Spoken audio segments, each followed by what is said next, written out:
তোমাদেরকে দেখাচ্ছি আর কি। সে যাই হোক, তো তোমরাও চান্স পাবা। যারা ভালো পড়ালেখা করে তাদের কাছে চান্স মার্কস এগুলো কোনো ব্যাপার না। চান্স পাওয়া, ঢাকা মেডিকেলে চান্স পাওয়া আসলে ভাগ্যের ব্যাপার, কিন্তু মেডিকেলে চান্স পাওয়া সহজ।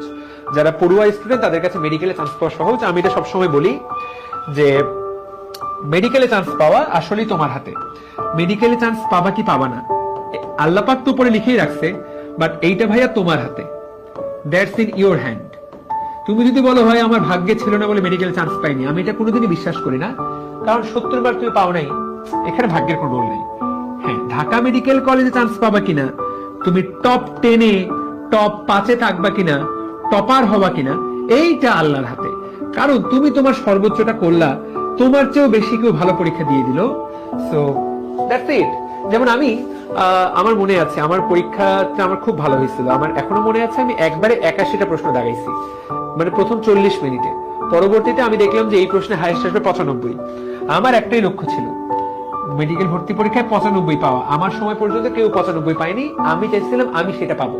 আমি দেখলাম এই প্রশ্নে আমি যেহেতু 81টা দাগাইছি, এই প্রশ্নে হাইয়েস্ট যে পাবে সে 95 পাবে।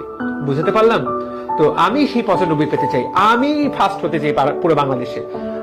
আজকে মনে করো তোমরা ডিএমসি নিয়ে অনেক ফ্যাসিনেশন বা অনেক প্যাশনেট, ডিএমসি নিয়ে আমার আলাদা কোনো ধরনের কোনো প্যাশনই ছিল না। আমি একবার ডিএমসি তে আসছিলাম রাজু কলেজের লাইফে, ক্যাম্পাস দেখে আমার মনে হয়েছিল এটা কোনো ক্যাম্পাস, মানে এইটা কোনো ক্যাম্পাস, মানে এইখানে মানুষ কেন পড়তে আসে। আমি আসলে ডিএমসি তে পড়তে চাই নাই। তোমাদেরকে যদি আমি আজকে সত্য কথাটা বলি, এটা আমি বলছি কিনা কাউকে জানি না, এই পর্যন্ত মনে কাউকে বলিনি। আমি ভাইয়া ফার্স্ট হতে চাইছিলাম, that was my only goal. First হতে চাইছিলাম এবং 95 পাইতে চাইছিলাম। পরে যখন দেখলাম যে ফার্স্ট হওয়াটা তো আমার হাতে নাই, 95 পাওয়াটা আমার হাতে, পরে আমি আসলে আমার টার্গেটটাকে চেঞ্জ করে 95 পেতে চেয়েছিলাম। এবং 95 পেতে চাওয়াটাই ছিল আমার লক্ষ্য। এবং এই জন্য পরীক্ষার হলে আমি 93টা দাগাই। এবং আমি জানি যে এই প্রশ্নে 2টা অপশন নাই, মানে 2টা ব্ল্যাঙ্ক, তার মানে ওই 2টা মার্ক আমি ব্ল্যাঙ্ক রাখি, তার মানে ওই 2টা মার্ক আমি পাবো। আমি আসলে পরীক্ষার হলে 95 নিশ্চিত করেই বের হয়েছিলাম। কিন্তু 95টা যদি নিশ্চিত, কিন্তু শেষের ওগুলা তো কিছু তো প্রশ্ন তো আছে যেগুলো আমি 50-50 চান্স মেরে দিয়ে আসছি। তো দাগাইছি এই কয়টাই। কিন্তু দিন শেষে আমি পাইলাম কত? দিন শেষে আমি পাইলাম হলো 83। এবং আমি হইলাম কততম? আমার লক্ষ্য ছিল ফার্স্ট হওয়া, আমি হইলাম হলো 5th। বাট আই থিঙ্ক আল্লাহ যা করে ভালোর জন্য করে। আমার মনে হয় যে 5th হওয়াটাই আমি ডিজার্ভ করতাম। ফার্স্ট হতে হলে আরো একটু পড়ালেখা করতে হতো, সেটা আমি করিনি, এটাই সত্যি। আমি স্টিল নাও রিয়েলাইজ করি যে আমি আরেকটু পড়ালেখা করলে, অবশ্য আরেকটু পড়ালেখা করলেও যে ফার্স্ট হতাম, নট ম্যান্ডেটরি, এটা সম্ভব না। বুঝাতে পেরেছি? সো এইটা আসলে আমি বিশ্বাস করি যে আরেকটু পড়ালেখা, আমার মনে হয় যে 5th হওয়াটাই ভালো হয়েছে। ফার্স্ট হওয়ার অনেক কিছু সাইড ইফেক্ট আছে। যারা ফার্স্ট হয় এদের মেলা কষ্ট, মানে মেলা এদের ঝামেলা পোহাইতে হয় মেডিকেল লাইফে। সবাই ধরে নেয় যে এরা দুনিয়ার সবকিছু পারে। আরে ভাই তুই পড়লে না পারবি, পড়ার টাইম পাচ্ছিস না। তো এটা কিছুটা ভালো ছিল। তো সেই জন্য আমার মনে হয় যে খুব ভালো হয়েছে। বুঝতে পেরেছি? তো আমি এক্সাম দেওয়ার পর মাত্র 2টা এমসিকিউ মিলাইছিলাম, একটা আমার হয়েছিল, ওইটা দেখে তো ভাবলাম যে বাহ, আমাকে আজকে ঠেকাই কে। ঠিক তার পরেরটা মিলালাম, দেখলাম ওটা আমি ভুল করছি, অমনে বইটা বন্ধ করলাম, জান না যথেষ্ট, এখন মিলাইলে ভুল বের হবে, রেজাল্ট হোক দেখা যাবে। So that's it. বুঝতে পেরেছি? So thank you. তাহলে এই হলো কথা। তোমাদের সাথে কি আমি রেজাল্টের গল্পটা শেয়ার করছি? আমি যখন রেজাল্ট পাইলাম তোমাদের সাথে শেয়ার করি না?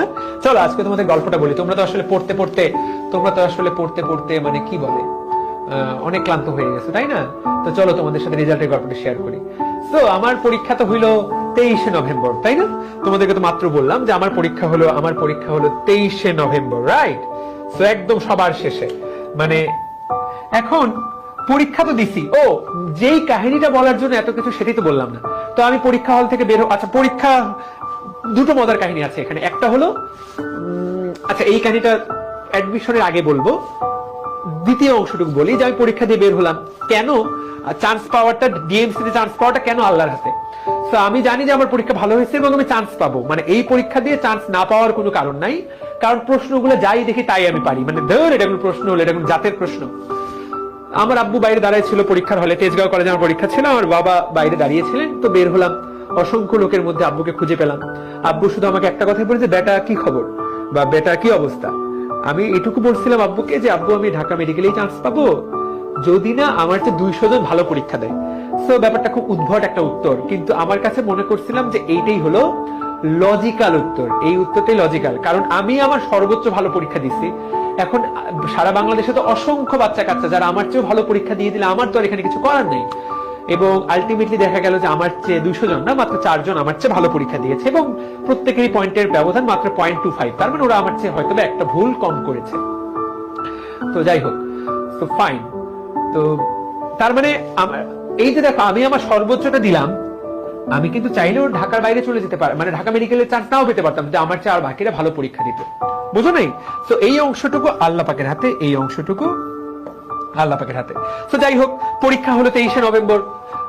এখন আমি কি করব? এখন 1 তারিখ বুয়েটের পরীক্ষা, আমার আর ভালো লাগতেছে না, মানে আর কত চাপ নেওয়া যায়। অলরেডি 1টা 2টা 3টা 4টা পাবলিক এক্সাম আমি দিয়ে দিয়েছি, ঠিক আছে? আমার প্ল্যান হলো সামহাউ যদি ঢাকার মধ্যে মেডিকেলে চান্স না পাই, তাহলে আইইউটিতে আমি স্কলারশিপ পাচ্ছি, আমি আইইউটিতে ভর্তি হব। তার বুয়েটে, কারণ আমি তো সুপার প্রিপারেশন নিইনি বুয়েটের জন্য, আমি তো সোনলি ডেডিকেটেড মেডিকেল প্রিপারেশন নিয়েছি। তো বুয়েটে যদি আমি চান্স পেয়েও যাই, আমি ভাই হব 800তম 900তম 1000তম। এই সাবজেক্ট পড়ার চেয়ে আইইউটিতে আমি যা চাইবো তাই পড়তে পারবো। আইইউটিতে বোধহয় আমি 199তম হয়েছিলাম, এবং এটা কিন্তু ফ্যান্টাস্টিক একটা, মানে 199তম হওয়া মানে কিন্তু এটা একটা ফ্যান্টাস্টিক একটা পজিশন, মানে অবশ্যই ফার্স্ট থেকে থার্ড ফোর্থ না, কিন্তু উইদাউট ইন প্রিপারেশন 199তম হওয়া মানে এটা অনেক ভালো প্রিপারেশন, সত্য মানে অনেক ভালো রেজাল্ট। কারণ ওরা স্কলারশিপ দেয়, ওদের টাকাতেই তুমি পড়তে পারবা, এবং তুমি সিএসসি বলো, ট্রিপলি পড়ো, যা ইচ্ছা তাই নিতে পারো। মানে কি সাবজেক্ট নিবা, মানে সাবজেক্ট দেখতে চাও, সাবজেক্ট তুমি নাও।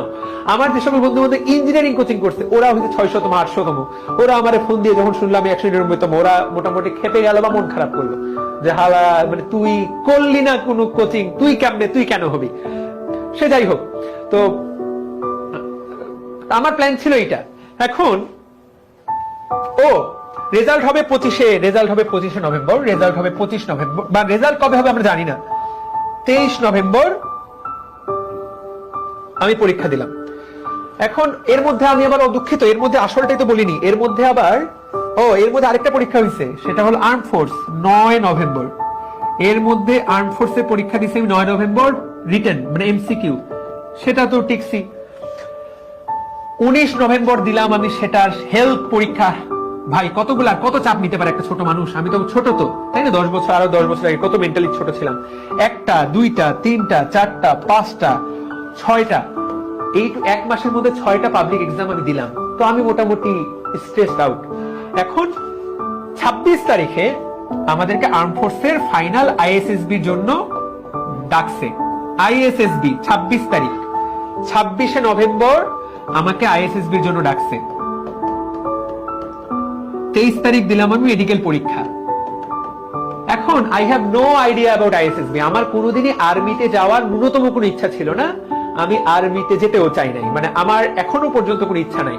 এমনকি ঢাকা মেডিকেল কলেজ থেকে যখন আমি পাশ করে বের হলাম, তখনও আমাদের অসংখ্য ডিএমসিয়ান এখন আর্মিতে আছেন, আর্মির অনেক বড় বড় পজিশনে আছেন, যারা কিনা ঢাকা মেডিকেল থেকে পাশ করে গেছেন। তারা ঢাকা ডিএমসিয়ানদের জন্য আলাদা একটা সেশন নেয়, আমাদের সবাইকে বসায়, ইন্টার্নি যারা আমরা করি আমাদের সবাইকে বসায় আর্মির পার্সোনেলরা আলাদা একটা সেশন নেয়, যে তোমরা আর্মিতে আসো, তোমাদের মতো ছেলেদেরকে দরকার, এটা তারা বুঝাইতে চায়।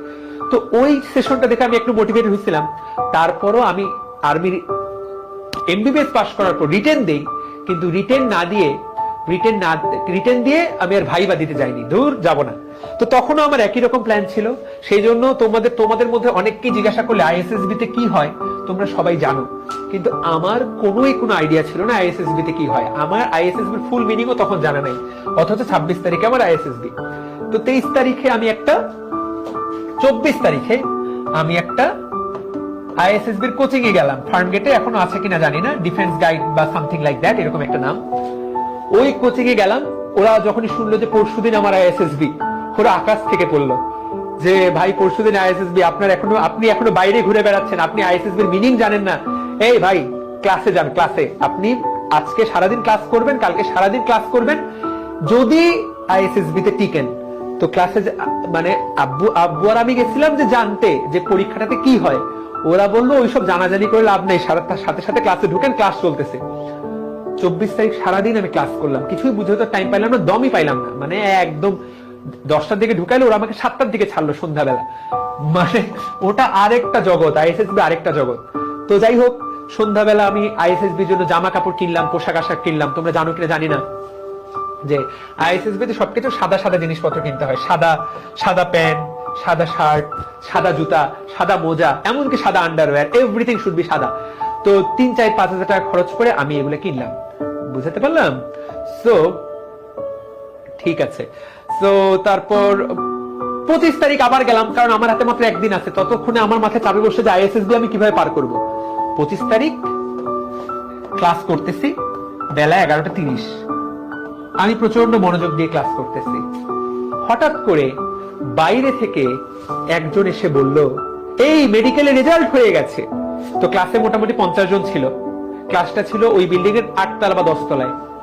1 মিনিটের মধ্যে ক্লাসে একজনও নাই, এবং সবাই হয় সিঁড়ি দিয়ে না হয় লিফট দিয়ে নিচে নামতেছে ফার্মগেটের ওই জায়গায়, কম্পিউটারে দেখবে। তো আমিও কোনো মতে লিফট দিয়ে মানে কোনো মতে নামলাম আর কি। এখন নামে তো আমার মানে হার্টবিট তুমি অনুভব করতে পারতেছো, মানে কি পরিমাণ পাম্প করতেছে।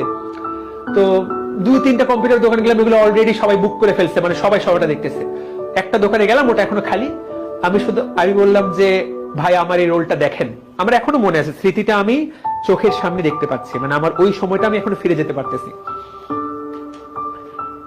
ওনাদেরকে শুধু বললাম যে ভাই আমারটা একটু দেখেন। এই যে কথাটা বললাম দেখেন, বলতে বলতে হঠাৎ করে মোবাইলে একটা মেসেজ আসলো, টেলিটক নাম্বার বা ওই সামথিং ওই রকম একটা গভর্নমেন্ট নাম্বার থেকে মেসেজ। মেসেজটা ওপেন করার স্মৃতিটা এখন আমার মনে আছে। মেসেজটা ওপেন করে আমি শুধু 2টা জিনিস দেখছিলাম, যে ইউ আর অ্যালোটেড টু, এরকম লেখা থাকে, you are allotted to Dhaka medical college, এইটা লেখা ছিল। তো এটা বললেই আমি fantastic, you are allotted to Dhaka medical college. এবং আমি শুধু একটা সংখ্যা দেখলাম, 183। আমি জাস্ট ওপেন করে দেখলাম you are allotted to Dhaka medical college, তার নিচেই লেখা ছিল 183। 183 কি? I have no idea. আমি যে চিৎকারটা মারলাম, মানে ওই বিল্ডিং এর সবাই কেঁপে উঠলো, মানে ইয়ে বলে যে চিৎকারটা করছি। পাশের একটা আঙ্কেল ছিল, ওনার মেয়ে বোধহয় দেখবে, মানে ওনার মেয়ে বোধহয় পরীক্ষা দিয়েছে। আঙ্কেল এই বাবা কি হয়েছে কি হয়েছে? আমি বললাম যে আঙ্কেল আমি ঢাকা মেডিকেলে চান্স পেয়ে গেছি। That was the moment. Uncle বলল তাই নাকি? খুবই ভালো, দেখি তোমার মেসেজ, দেখি তোমার মেসেজ, কততম হইছো তুমি? আসলেই তো, মানে কততম হইছি আমি এখনো জানি না। আমি ঢাকা মেডিকেলে চান্স পেয়েছি, আমি ভাবছি আমি 183তম হইছি, কারণ ওখানে আমার। তো আঙ্কেল বললো যে দেখি। তো আঙ্কেল আমার হাত থেকে মোবাইলটা নিল, আমিও দেখলাম যে লেখা আছে মেরিট 5, ইউর মার্কস 183। আমাদের সময় 100 মার্ক ছিল জিপিএ আর 100 মার্ক ছিল এমসিকিউ। তো আমি তো জিপিএ তে 100 ছিল আর এমসিকিউ তে 83 পাইছি, দুইটা মিলাই 183। সো আমি 5th। মানে এই জিনিস বুঝে উঠতে আমার ব্রেন প্রসেস করতে এই জিনিস আমার 3 মিনিট লাগলো। আই অলওয়েজ বিলিভ, মনে করি আমি সবসময় বিশ্বাস করছি যে আমি ফার্স্ট, সেকেন্ড, থার্ড, ফোর্থ হব। কিন্তু যত পরীক্ষা আসতেছিল তত মনে হচ্ছিল যে আদৌ পারবো তো। মানে একটা হলো যে বিশ্বাস থাকা, আরেকটা হলো বিশ্বাসটা চোখের সামনে দেখা। এইটার হিসাবটা আলাদা। মানে এই হিসাব তুমি ইহ জনমে আমাকে যদি বলো যে সারা জীবনে ভাইয়া আপনার সেরা মোমেন্ট কোনটা, দ্যাটস ইট। এটা একটা। এবং আরেকটা, যখন আমার জীবন পাল্টে গেছে, সেই গল্প আরেকদিন। তোমরা বলবে তোফাইল ভাই খালি ক্লাসে গল্প বলে। আমার জীবন সেরা মোমেন্ট। এরপর আমার বাবা ছিলেন তখনও, আমার আব্বুকে কল দিয়ে বলল আব্বু আমি ঢাকা মেডিকেলে চান্স পাইছি, 5th হইছি। এবং আমার বাসা তখন ওই হলিক্রস কলেজের পেছন দিকে, তোমার স্টেশন রোড বলে, তোমরা অনেকে যারা ফার্ম গেটে থাকা তারা চেনো। ওইখানে আমরা একটা 3 বন্ধু মিলে বাসা নিছিলাম। আব্বু শুধু বললো যে তুমি বাবা দূর দেখে শুনে রাস্তাঘাট পার হয়ে আসো, দ্যাটস ইট। মানে এখনো বলার সময় আমার গায়ে লোম দাঁড়িয়ে যায়। মানে এই আবেগ। অনেকদিন পরে গল্পটা কারোর সাথে আমি শেয়ার করলাম, বাট এই গল্পটা তো ভাইয়া শুধু একদিনের না। মানে তুমি যদি মনে করো যে 3 মাস পড়ালেখা করে চান্স পাইছি, ঠিক আছে, 3 মাস আমি আমার জীবনে সেরা পরিশ্রম করছি, বাট এই স্বপ্নটা আমার বাবা আমাকে ছোটবেলায় ঢুকাই দিচ্ছে। কিন্তু আমি যখন কলেজে ভর্তি হয়েছি, আমার বাবা আমাকে একটাই কথা বলছিল যে তোমাকে অবশ্যই ভালো জায়গায় চান্স পেতে হবে মেডিকেলে, তোমাকে অবশ্যই। আব্বু আশা করতে যে ফার্স্ট হবো। এখন বাবা মারা এগুলো সবসময় মনে করে তো, কিন্তু মনে করা আর হওয়ার মধ্যে একটা পার্থক্য আছে, তাই না? সো দ্যাটস ইট। এরপর 25 তারিখ 26 তারিখ তোমরা আইএসএসবি, রাইট? 26 তারিখ আমার আইএসএসবি। তো আমরা ওই বাসা ওই দিনই ছেড়ে দিলাম, আমাদের আসলে ওই দিন বাসা ছেড়ে দেওয়ারও কথা। তো বাসা ছেড়ে আমরা আমার ভাইয়ের বাসায় গেলাম। রাতের বেলা আব্বু বললো সকালে না তোমার আইএসএসবি। আমি আব্বুকে বললাম আব্বু অনেক, ডিএমসি ছাড়ে আমি এএফএমসি যাচ্ছি না। That was my line. DMC chance হয়ে গেছে, আমি আর এখন এএফএমসি টিএমসি যাচ্ছি না, যা হবে এখানেই হবে। আমার পক্ষে আর সম্ভব না, মানে সবকিছুর একটা লিমিট আছে।